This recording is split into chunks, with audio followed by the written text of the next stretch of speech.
¿Qué tal, amigos? Bienvenidos nuevamente a este canal Odisea del Misterio. Y bueno, hoy les traigo una interesante, ¿cierto?, noticia que ocurrió esta semana y que rápidamente, ¿cierto?, se difundió por redes sociales. Bueno, finalmente la NASA, ¿cierto?, publica de manera oficial que se va a encargar de estudiar el fenómeno ovni. Esta noticia, ¿cierto?, surgió esta semana, el día jueves 9, en la página oficial de la NASA. Acá no estamos hablando, ¿cierto?, de una página cualquiera, sino que en su página oficial ellos publicaron de que finalmente se preparan para un estudio formal sobre el fenómeno ovni. Bueno, esta noticia obviamente que generó bastante controversia en varios grupos, redes sociales también, entre las mismas personas que también estudian el fenómeno ovni, ya que muchos sabemos que en realidad ellos, ¿cierto? Como NASA, siempre han estudiado el fenómeno ovni. Es como casi absurdo pensar de que ellos no tienen conocimiento de lo que está pasando en el cielo, siendo que ellos tienen la gran cantidad de tecnología, ¿cierto? No solamente en tierra, sino que también arriba, ¿cierto? En la atmósfera, en sus satélites y estaciones espaciales. Así que obviamente que todos pensamos de que ellos ya tienen hace mucho tiempo, ¿cierto?, información sobre el fenómeno ovni. Solo que ahora se atrevieron de manera oficial, ¿cierto?, a declarar de que lo van a estudiar. Las razones no las sabemos, ¿ya? Pero bueno, como les mencionaba, esto obviamente que va a generar, ¿cierto?, algunas controversias y esperemos cómo avanza este proyecto. Bueno, rápidamente la noticia se difundió por medios locales, también internacionales, y la portada de la página que salió el día 9 decía lo siguiente: la NASA establecerá un estudio independiente sobre fenómenos aéreos no identificados. Ese era el título que apareció en esta página. Y posteriormente, ¿cierto?, realizaron una conferencia, la cual también publicaron en su canal oficial, su canal de YouTube. Esa conferencia la voy a publicar ahora. Después de comentar algunas cositas, les voy a colocar, ¿cierto?, la conferencia traducida, ¿cierto?, donde ellos explican en qué consiste el proyecto y dan algunos detalles, y también muchos periodistas hacen ¿cierto?, a sus preguntas. Así que luego de comentar, les voy a dejar, ¿cierto?, el video para que ustedes puedan leer lo que se comentó en esta conferencia de prensa. ¿Qué decía la portada? Bueno, vamos a leer un poquitito lo que decía. 9 de junio de 2022. La NASA establecerá un estudio independiente sobre fenómenos aéreos no identificados. La NASA está encargando a un equipo de estudios que comience a principios de otoño a examinar los fenómenos aéreos no identificados, Uaps, por sus siglas en inglés. Es decir, observaciones de eventos en el cielo que no pueden identificarse como aeronaves o fenómenos naturales conocidos, desde una perspectiva científica. El estudio se centrará en identificar los datos disponibles, la mejor manera de recopilar datos futuros y cómo la NASA puede usar estos datos para avanzar en la comprensión científica de las UAPs o del fenómeno ovni.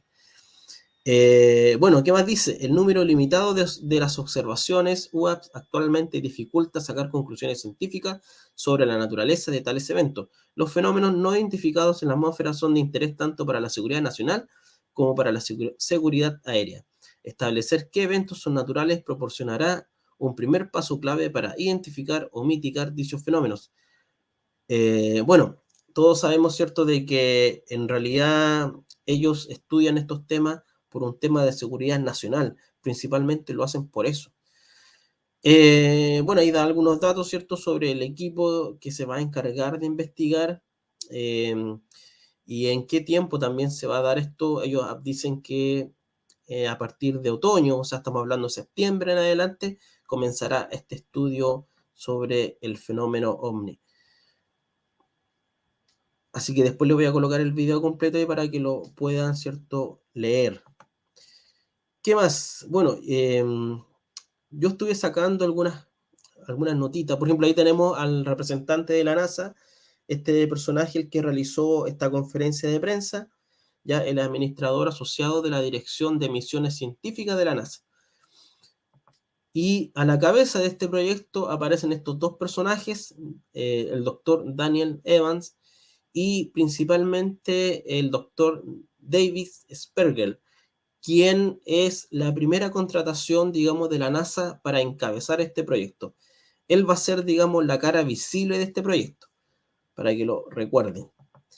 Bueno, y algunos datos que pude extraer de la conferencia, que ustedes, ¿cierto?, luego lo van a poder leer y escuchar completamente, dice lo siguiente. Vamos a sacar un poquito acá el logo. Ya. El estudio es una colaboración entre la Dirección de Misiones Científicas de la NASA y la Dirección de Misiones de Investigación Aeronáutica. Dice también, una de las motivaciones para la participación de la NASA es la seguridad de las aeronaves. O sea, esto nos quiere decir de que ya en el espacio han tenido ciertos problemitas, ¿cierto?, con este fenómeno. O sea, es el mismo argumento que utilizan los militares para estudiar el tema OVNI. En este caso, ¿cierto?, en Chile, por ejemplo, tenemos el CFA, el cual como argumento para poder estudiar el tema OVNI es justamente la seguridad de los vuelos. Bueno, otra notita, el astrofísico David Spergel presidirá el estudio. El personaje que mostramos recién, él va a ser, ¿cierto?, la cara visible de este proyecto, ese personaje que está ahí. Bueno, y también otro dato interesante, dice que el estudio será, ¿cierto?, de 9 meses, comenzará en septiembre, y también aparece la cifra, ¿cierto?, cuánto cuesta este proyecto, menos de $100.000, dice ahí. ¿Ah? Menos de $100.000. ¿Qué más? El proyecto estará separado de lo que está sucediendo en el Departamento de Defensa. Recordemos que el Departamento de Defensa de Estados Unidos, ¿cierto?, tiene un proyecto independiente que se llama el Grupo de Sincronización de Gestión e Identificación de Objetos Aerotransportados. Es el proyecto del Ministerio de Defensa, el cual se encuentra estudiando el tema OVNI. Pero bueno, acá dice que este proyecto va a ser independiente, no tiene nada que ver, ¿cierto?, con ese proyecto militar. ¿Qué más dice? Una diferencia importante es que el estudio de la NASA no se clasificará. Este dato ya es interesante. Evans dijo que habrá reuniones públicas y que el informe será totalmente transparente. Bueno, este dato es muy importante y esperemos que sea así, que ellos, ¿cierto?, publiquen esta información de manera pública. Estamos hablando de un periodo de 9 meses, vamos a tener que esperar un poquito, pero ya se están soltando cierta información. ¿Ah? Hay otra información por ahí también de algunos informes, algunos datos que se han publicado que provienen, ¿cierto?, de la NASA. Bueno, eso es lo más importante que pude rescatar. Ahora les voy a dejar la conferencia de prensa que también se publicó, que está también en el canal oficial de la NASA. Yo solamente le coloqué el subtítulo para que ustedes conozcan, ¿cierto?, de qué se trata este proyecto, y también es interesante que sepan las preguntas que se hicieron, ¿ah? Las preguntas que hicieron los periodistas. Y bueno, antes de despedirme, me gustaría igual que ustedes escribieran, ¿cierto?, en los comentarios qué les parece este proyecto. ¿Realmente la NASA va a estudiar ahora el fenómeno OVNI o siempre lo han hecho? ¿Qué piensan ustedes? Bueno, dejen sus comentarios también abajito y espero que les guste, ¿cierto?, este video, y los dejo entonces con la gran conferencia. Nos vemos. Chao.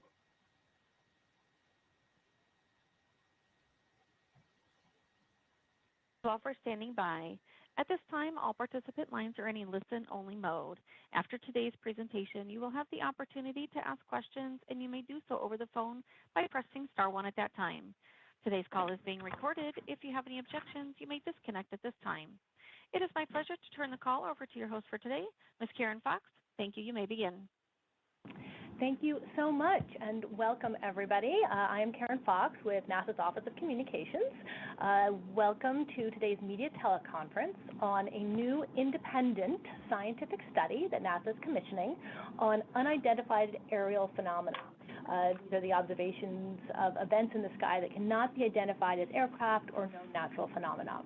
We have 3 people available to talk today about this new study. They'll each speak for a few minutes, but we are going to try to leave the bulk of the time for questions.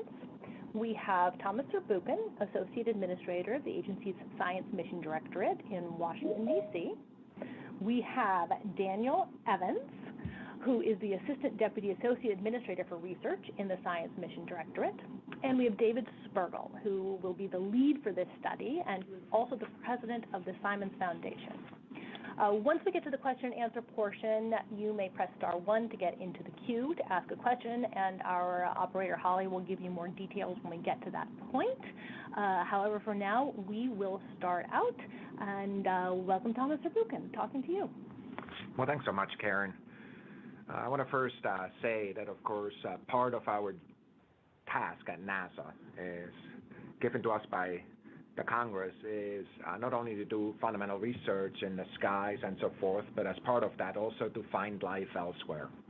That's why we've built astrobiology programs in many disciplines across the summary field that looks at both extinct life on Mars, for example, but also looks at patterns of life elsewhere, perhaps in Europe, perhaps in Enceladus as we go forward, but also as we look at exoplanets, planets outside of our solar system, looking for the question whether certain environments are in fact part of kind of the, if you want, the ladder of life that got us to where we are.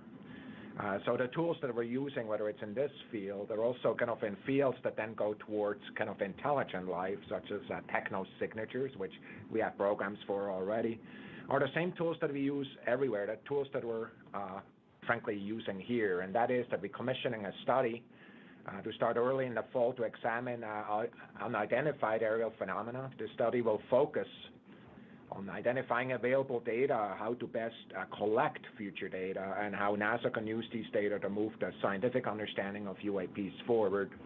A short way I would talk about that is take a field that is relatively data poor, make it into a field that is much more data rich and therefore worthy of scientific investigation and analysis. NASA's mission, of course, as I just said, is to explore the unknown in air and space.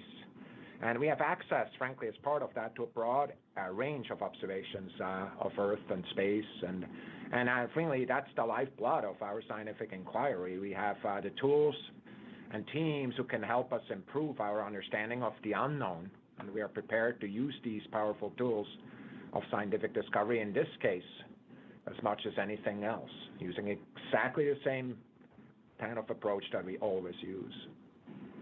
Unidentified phenomena in the atmosphere of interest for many reasons. Frankly, I think there's new science to be discovered. There's been many times where something that looked almost magical turned out to be a new scientific effect. But there's also national security and air safety issues that have been discussed elsewhere that, of course, relate to these observations. And establishing, with events that are, whether they're natural or whether they are kind of need to be explained otherwise, is very much aligned with NASA's goals that ensure, of course, that we discover the unknown, but also ensures the safety of aircraft that, of course, are in that airspace that these phenomena occur. This independent study will be led by astrophysicist David Spergel, who's the president of the Simons Foundation in New York City, and has previously been the chair of astrophysics in the Department of Princeton and University of Princeton, New Jersey. Dan Evans, the assistant deputy associate administrator for research, is really kind of the wheels on the bus, kind of really making sure that we're interfacing with this. Some people may ask why David, why Dan. First of all, Dan, with his tremendous experience, both as a researcher but also as an enabler for research, his work that he did in the White House previously, I think has tremendous insight into kind of the cross-interagency aspect that relates to some of these discussions. And David Spergel, I think, to all of us in astrophysics, really understand that he's one of the most trusted voices in so many questions. Also a person who understands really the power of science and is willing and able to use that power of science kind of in areas where I would say kind of fall under that what we would refer to as high risk, high impact kind of research, kind of areas that many of the scientists may be a little bit more timid to walk into. So Dave, I'm going to kick it over to you. Thanks, Thomas. start, this is a really exciting project. One of the most exciting things in science are things that we don't understand. And my starting point, and I think all of our starting points at this, is there are phenomena that we don't understand. And then how do we start to make progress? We have a very limited set of observations right now of these UAPs. This makes it difficult to draw conclusions. So we start by trying to figure out what data is out there. And we're going to be working with government, nonprofits, companies, civilians, and try to identify what data is already there. Then start to think about what data should we collect in the future, and how are we going to analyze it. We actually have a wealth of data about our atmosphere. Right? We observe it both from above and below, and whether it's air traffic management data, astronomers looking up, satellites looking down. And what we want to start with is just synthesizing the data we have and see what information we have and see what information we need.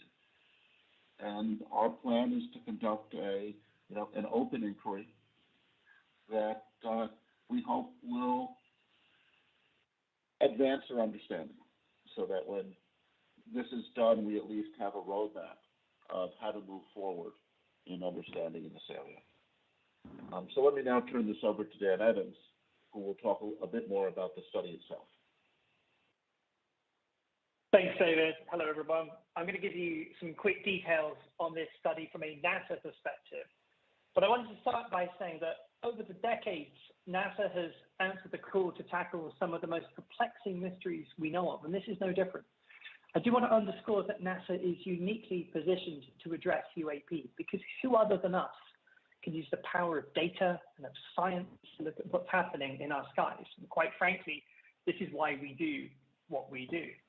Now, for this study specifically, we plan on bringing together some of the country's leading scientists, aeronautics experts, and data practitioners.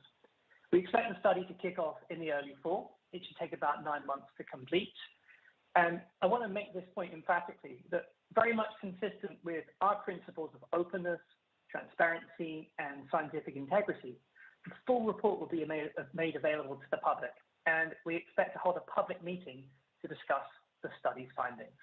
And with that, I will pass it back to Karen Fox. Fantastic, thank you. We are ready to take questions, and I will pass it to Holly, our operator, just to walk us through the process there. And Holly, it's all you. Thank you. If you would like to ask a question, please unmute your phone, press star 1, and record your first and last name clearly when prompted so I may introduce you. Again, that is star 1. Our first question comes from Chris Davenport with the Washington Post. You may go ahead. Okay, thanks very much. I just wonder, for Dave or Dr. Z, do you go into this study with any sort of hypothesis that could explain the UAPs? And then also, Dr. Z, during your speech this morning, you said you didn't want to shy away from these types of studies, even if they're controversial or, could, I think you said, cause some sort of reputational harm. I wonder if you can talk a little bit more about that and if you expect any kind of pushback. Thanks. Go ahead, Dave.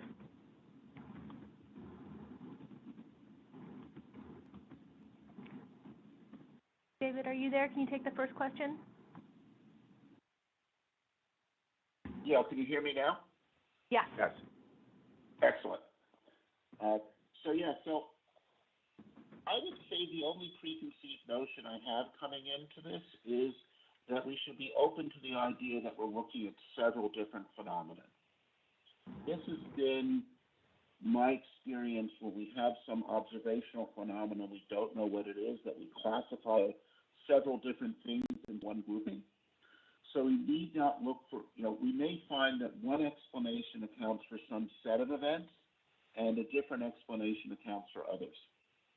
So, there's a pretty wide range of what might be accounting for these events.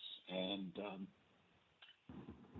I have not looked at all the data that's available and believe in trying to not come in with preconceived notions until we have a better look at the data.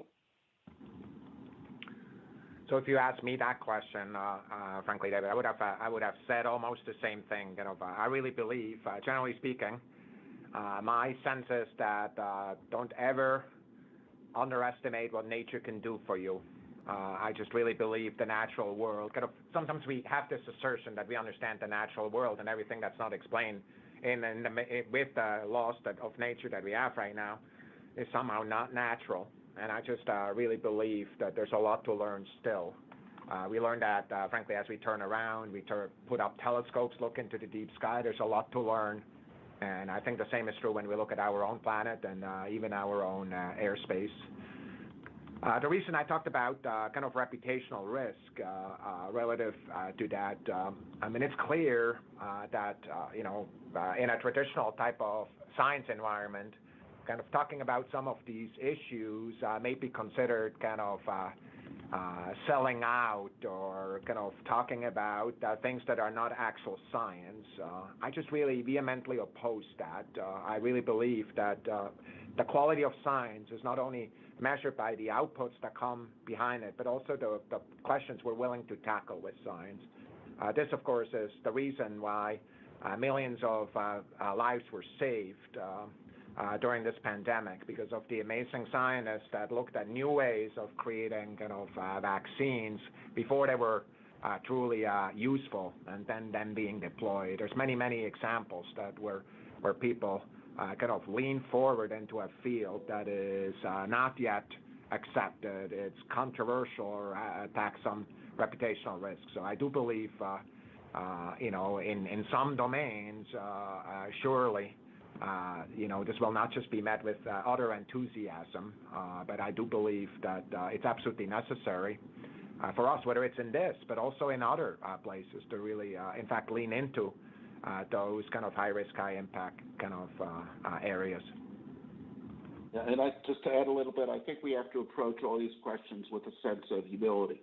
I spent most of my career as a cosmologist. I could tell you we don't know what makes up 95% of the universe. So there are things we don't understand. I hope this study moves us forward to understanding these phenomena better. But at the end of the day, we may conclude that we still don't understand many aspects of them, and perhaps have a roadmap on how to make progress.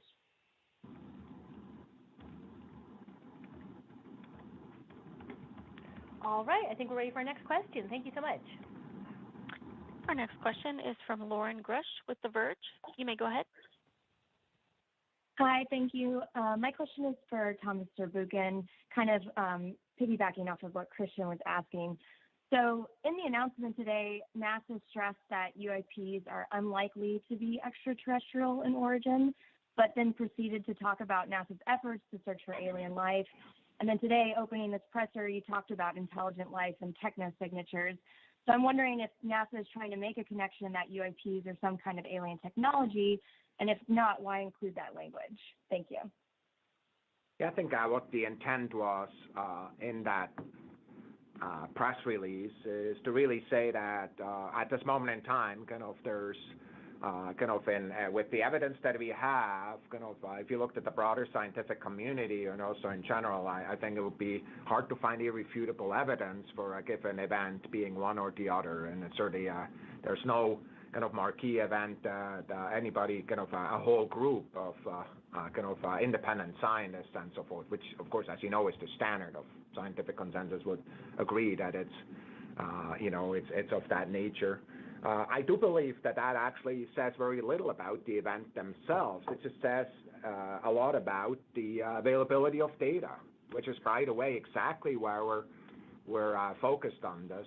The reason I pointed out the astrobiology and technosignatures is to just throw out, and many people miss that sometimes, when people tweet at me, and it's obvious that they don't know that we have demonstrated over the past years and frankly even decades our interest in the overall question of finding life elsewhere and also finding intelligent life elsewhere using the tools of science. So that's why I brought it up. If somebody asks me, do I really think that there is irrefutable evidence for intelligent life here in one of these phenomena, and otherwise I would give an answer that's absolutely acceptable as a scientist, which is I don't know, because there is not from where I'm looking at that's not what the overall support for that to get to that part. It's just a very high bar in all cases. I think additional data will really bring us to learning a lot more. How much closer we get to answering that question, as David just said, is something we don't know yet. You need to do the research before you can answer that. Thank you. We'll move on to the next question. Our next question is from Jeff Faust with Space News. You may go ahead.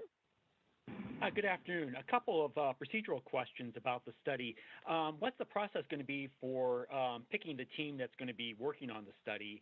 And then what's the budget NASA's allocated for this, and where is the funding coming from to support the study? Thanks.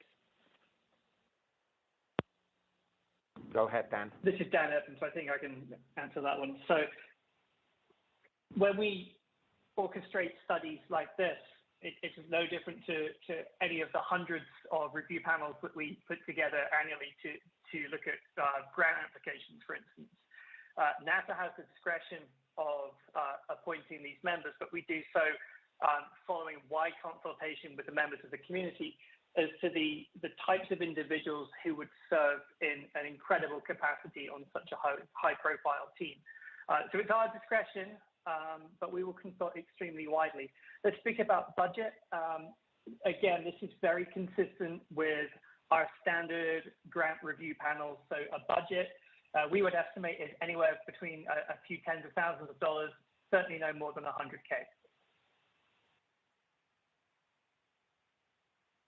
All right, thank you. We'll take the next question. Our next question is from Joey Roulette with Reuters. You may go ahead. Hey, thank you. Question for Dr. Zurbuchen.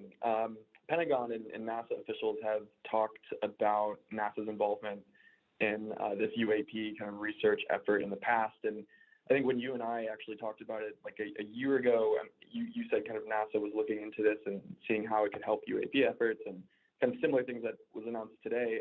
So I guess I'm just wondering, why announce this now, and what prompted plans to kind of form this study panel, and also what progress, if any, has NASA made in the UAP effort before today? Thanks.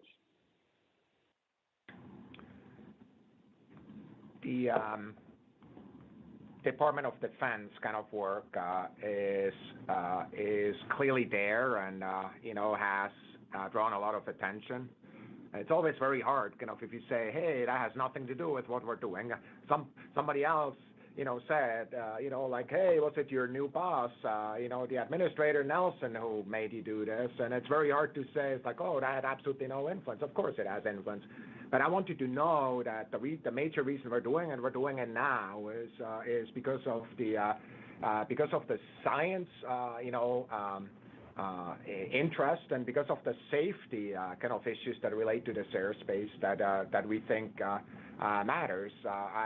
As opposed to, if we could have done it a little bit earlier, that's perfectly fine. But we really started thinking about this, especially in the context of kind of the overall dialogue. We've been working on this for a while, really trying to make sure that we set this up the right way, because at the end, kind of the quality of science investigations need to be the same no matter what we do, and we will insist on it here also.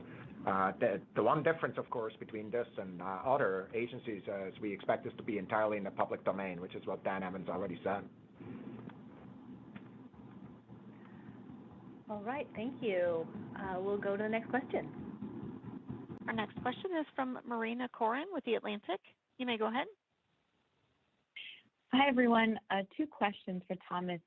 First, to follow up on what Joey asked, whose idea was it for NASA to establish this UAP study team? Did it come from Administrator Nelson and he directed you to make these moves? And you also said that this effort lines up with NASA's air safety goals. Why then is the team going to be housed in the Science Mission Directorate and not, for example, the Aeronautics Research Mission Directorate? Thank you. So you saw the administrator kind of directing me in front of camera before that, hey, Thomas, you should deal with that. His instinct is exactly right. The science discipline is where these questions should be addressed. But it is my decision to put this up. I did not. I was not asked by anybody to do this or find this particular approach. This is the way I believe this should be done to actually add to this discussion, and it's well proven and frankly an approach I've used before in multiple occasions to really go into a field and kind of tackle a problem that is very much kind of ambiguous kind of when you start. So I think it's exactly the right way to go. The fact that we get one of the best leaders, I believe, in the field really will give this a lot, with David Spergel and Dan Evans, will really give this a lot of credence. That's my decision. All right. This is Dan here. I just quickly point out that, this wasn't done in a vacuum. We, of course, have consulted with our counterparts in aeronautics within NASA. They've been absolutely tremendous in helping us stand up this. And in the charge to the independent study team that Thomas presented this morning at the National Academies, you can actually see that there are numerous airspace safety charge elements in there that were directly introduced by our counterparts in aeronautics. So, we're doing this in lockstep with them. Yeah, I'm really glad you said that, Dan. The way we're organized into disciplines, there's multiple ways of organizing this, but one organization needs to take charge of it. And what we've done in a number of cases, look at the commercial lunar payload services. There's basically 4 entities are funding that we own it here. There's other things that other entities are running for us. Some of the space station work is running over by Kathy Leader's organization, but we have a lot of science impacts. The same is true with Deep Space Network and others, right? So just I don't think there's more message to it other than us trying to figure out where's the central part of the investigation and kind of tipped in our favor. The fact that the administrator kind of gave me the action certainly also had an influence. All right, we'll go on to the next question. Our next question is from Michael Sheets with CNBC. You may go ahead. Hi, everybody. I'm curious about the existing resources and data sets, databases across NASA. Who before now has been really, in charge of collecting NASA's side of things? Obviously, we talked a little bit about the Pentagon task force that's been collecting data and just recently testified showing a couple of videos of UAP instances. But I'm curious about, what you guys already know and maybe over the decades have collected of instances and maybe that the public wasn't aware of before. So I think I'm going to get started and then I'm going to kick it over to Dan. I'm not aware of any systematic or even kind of sporadic examinations of NASA data with that in mind. I'm sure there are some, but I'm not aware of any. Certainly not at the level that came to my attention. The way we have done this, right? Of course, what we're doing is with our 20+ assets that are in space and an increasing number of commercial partners, we're looking at the Earth in new ways, and we're also looking the other way at the sky in new ways. With assets that we have, but also with assets that the National Science Foundation and others are putting up, including commercial entities. And then the question just really is, how do we use technologies such as AI and ML and other technologies that, by the way, are of high priority for us here to kind of really make progress in sifting through the data towards finding some of these interesting events that have the characteristics of UAP. So the data are here. Our respective organizations have them and have done it. And the data are public. So I really don't know whether other people use these data for their research. I sure hope they are. We're always very excited if people pull down data and kind of investigate them with their own interest in mind. Yeah, I'll just quickly add on that, I don't think anybody at NASA has, sort of systematically looked into UAPs in the past, at least to my knowledge. But I think that one of the things that this independent study will find is that there is an enormous wealth of data that is held in public archives that can be brought to bear upon this problem. Remember, one of the things we're trying to do here, again, as Thomas said, is to turn what is ostensibly a data poor field into a data-rich one. And that's when we can really begin to tackle those interesting questions that are on the tips of everybody's tongues about UAPs. All right, thank you. We'll move on to our next question. Our next question is from Gadi Schwartz with NBC. You may go ahead. Hey there, just following up on that last question. So just dovetailing, NASA has tens of thousands of hours of video of spacecraft, the International Space Station. It can be argued that NASA's got more access to public data looking up and looking down than any other public organization in the world. So are we to understand that you will be reviewing all that's accessible publicly within NASA, as well as other public videos or signals intelligence or whatever that may be, and putting it in a study for $100,000 or less? Okay, I can answer that. This is Dan. This is no different to any scientific investigation that we would undertake. And the first step in any of those investigations is to figure out what data is at hand. That's step one. This is all this study is doing, is to figure out what data one might use to interrogate better UAP. Okay, we're not actually going to be, certainly within that budget, analyzing those data directly. This is just step one. What data are out there that could be brought to bear upon the problem?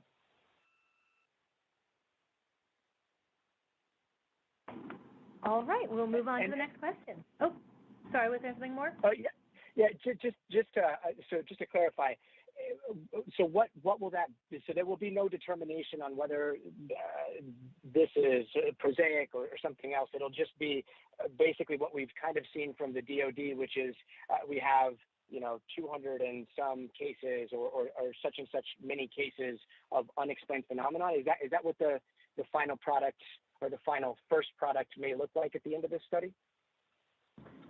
Why don't I take that one? My guess is to the final product, and frankly, I want to kick it over to Dave in just a sec here. But what I expect the final product to look like is to really address the questions that relate to what are the data we should be looking at, how should we doing that, are there data we should get that are not currently there. So it's much more kind of that the output from this particular study is not to sift through all the data and do all this research. It's to kind of make a proposal for a research program that we can then implement based on the inputs and the principles that are there. Dave, I'll kick it to you. Yeah, I mean, just to reinforce what Thomas said, I think we will end up probably saying, look, here's the data we have. Usually when you do that, you then reach the conclusion that, well, the data we have is okay, but if only we took the data differently, observed from above and below a certain region of the sky at the same time, for example. I mean, without having done the analysis, I don't know what it'll look like. But ways of observing in the future that might give much more insight, ways of analysis in the future. Thomas mentioned AI and ML. We now have a lot of methodologies that are effective at finding anomalous events, finding fast-moving objects, finding objects that move anomalously. I'm imagining we will end up pointing it perhaps in future directions that NASA may want to consider future stuff. We will hopefully at least lay out some of a roadmap of how we might make progress in the future. Great, thank you so much. We will move on to the next question. And our next question is from Kenneth Chang with the New York Times. You may go ahead. Thank you. This is for Thomas. So I was wondering, now that NASA is sort of openly to the possibility that there could be intelligent aliens visiting Earth, what are the prospects that NASA could get back into business looking for alien intelligence in the universe. NASA has done hardly any SETI work for decades, and a lot of it was because of skepticism from Congress, but it seems Congress seems to be more open to that now. So we have done work on both looking at the sky at a variety of wavelength ranges, but also looking for techno-signatures, and I'm currently funding those research projects. And so yes, it is true that there was a period where perhaps that was less abundant, but now we've deliberately included that into our research portfolio. So I'm not aware of research we're artificially stifling from one or the other side. What we're really trying to do here, though, is start the investigation without an outcome in mind. Really being open to many different options. I think David Spergel said it well, right? Being aware that multiple sources of explanations could be there, but I'm not aware of any guidance that I have or that I've implemented that would prohibit a given set of research.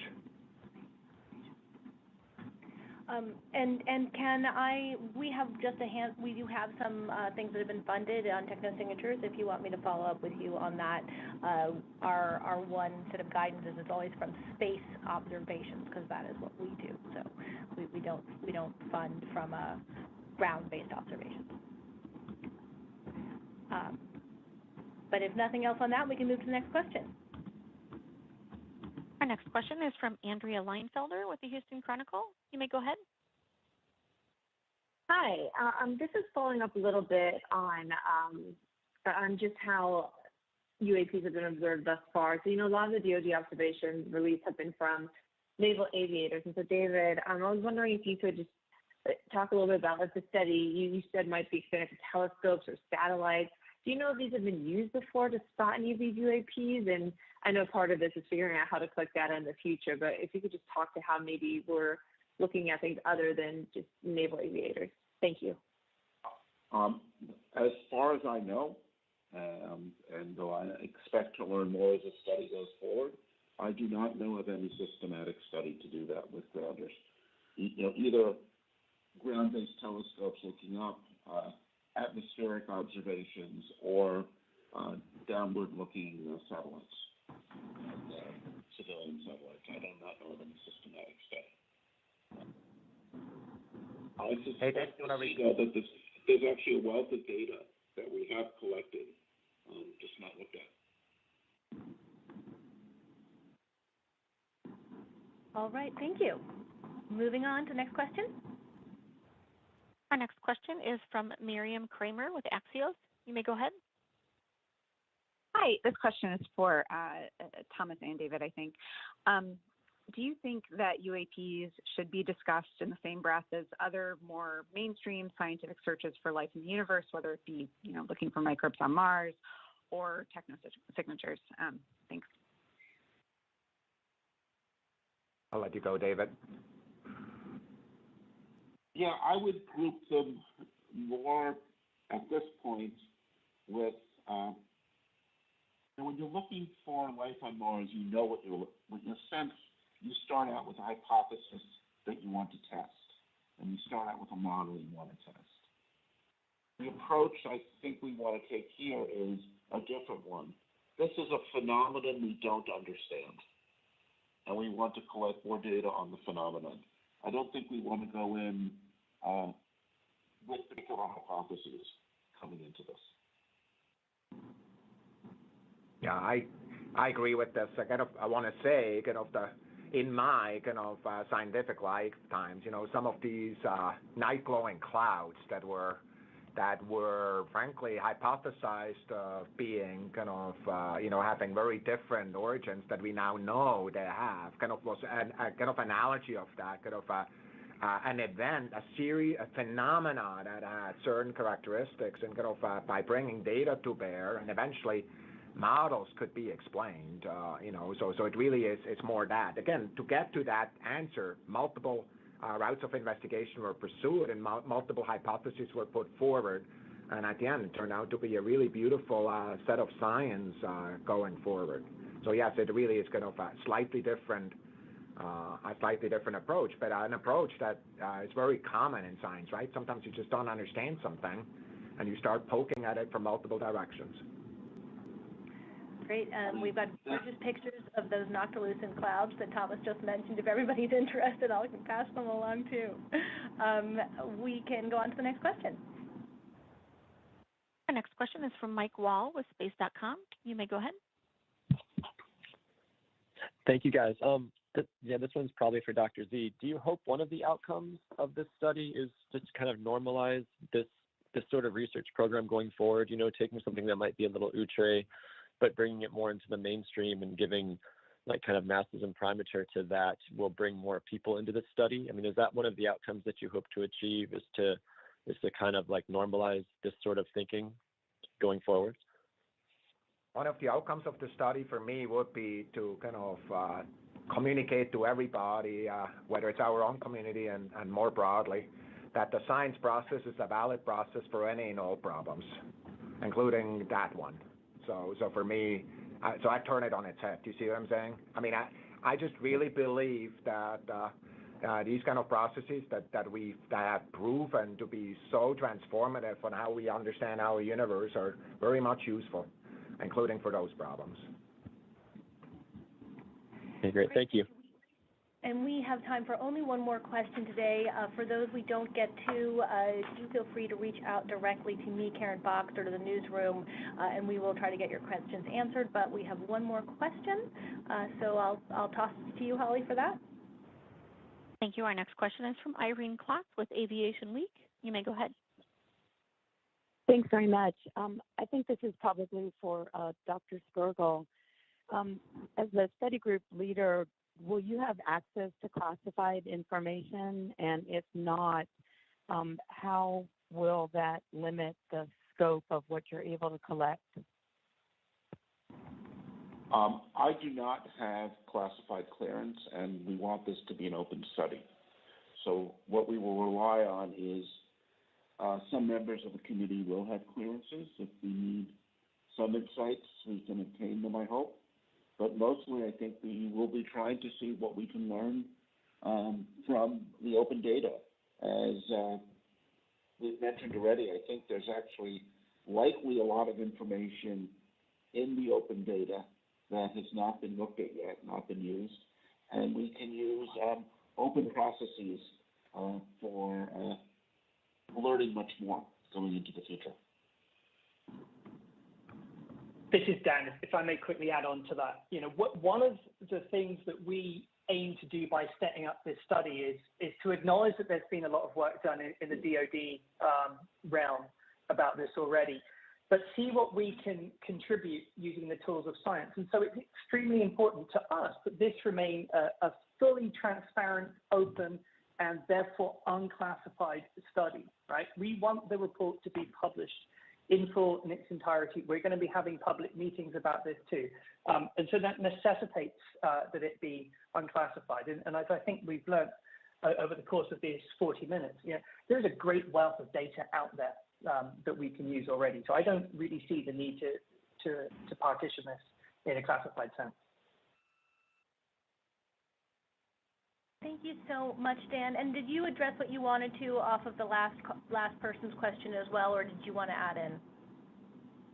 I'll just quickly say that one of the things you may have heard in the congressional hearings a few weeks ago was that there is a great deal of stigma associated with UAP among our naval aviators and aviation communities.